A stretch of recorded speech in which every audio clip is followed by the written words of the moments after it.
F&B house price index registered its highest growth in 5 years. That's to end the month at 176 basis points, whereby house prices in Namibia have increased by 20% since the beginning of the year. Joining us on the line for more, Namene Kalili, the Manager of Research and Competitor Intelligence at F&B Namibia. Thank you so much for joining us. So let's take a look at the kind of key regions in Namibia right now where we've seen the large portion of house price growth coming through from. Well, thank you for having me on the air. First of all, let me say the developments have kind of gone up, residential developments, but unfortunately these have just been in the upper market segment. We're seeing the property developments up almost 50% from the previous month, but since they are so highly priced, it's pushing up the index, and we're seeing very, very little new housing stock coming in the affordable segment. So what is the then opportunity in this space right now? Are developers looking to tap into the affordable segment side of things? And do mortgage lenders like yourself see this as a space that you can play into potentially?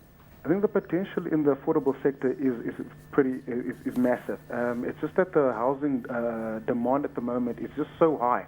Even if you were to supply property in the affordable sector, the demand is going to push up the prices to the extent that it's probably going to double the prices. We've seen it with auctions where land goes to the market at, let's just say, $100 a square meter, but at the end of the day, it retails for about $1,000 a square meter. So the demand is really pushing the prices up. Now, Namene, of course, as you were saying, really could push affordable housing out of the bracket of affordable housing. It does seem quite in contrast to countries like South Africa, where we've had house prices, that growth in house prices really coming under some pressure. We know that we went through, of course, quite a boom period in house prices, so a normalization. But why is Namibia such a stark contrast to what's happening in the local South African markets? What has happened over the past couple of years is your land delivery has been extremely slow. Windhoek, for instance, the capital city, produced 300 stands last year. I mean, that is way too little for a city of a population of 400,000.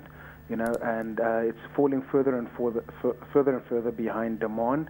And with more people flocking and the housing backlog just increasing every single day, the demand is just shooting up. I think Windhoek for now has to produce about roughly 300 houses a month, and it's nowhere near that. And that is basically what's driving up house prices.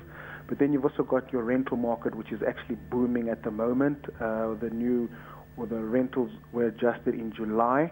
They've got a bit of an increase over there, which beat market expectations, and therefore landlords have adjusted their house prices accordingly. And So there we go. We've got a situation right now where you've got demand far outstripping supply.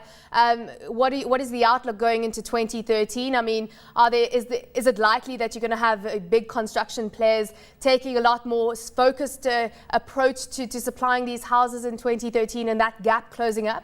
Definitely. I mean, you're seeing it already with the municipal plans that are being approved at the moment. The houses that are being approved are significantly higher than what we were used to in the past. And then you've also got a huge government drive to deliver a lot more land at affordable rates. There's policy statements that have been made regarding the banning of auctioning of land, and then also just putting a moratorium on the sale of land to non-Namibians just to ease the demand somewhat. But next year we're looking at about 5,000 urbans, which is about 10% or 7% of the housing backlog, which should ease demand somewhat. It's quite a lot if you consider it in historical context, and then also if interest rates start to climb, the demand is going to taper off a bit as well.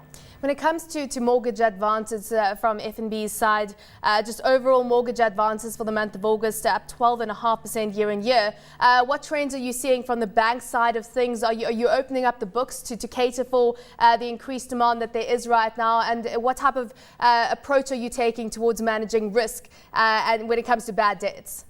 Okay, our bad debts are pretty low. They're below 1%, so bad debts are not too much of an issue at the moment. What is a concern is, multiple mortgages by the same individual. There's a bit of a concentration risk over there, so there we're requiring a bit more deposits on second and third properties and so forth. And then there's also a drive from Bank of Namibia. They want to lower the loan-to-value ratio on secondary mortgages for people who own more than one property.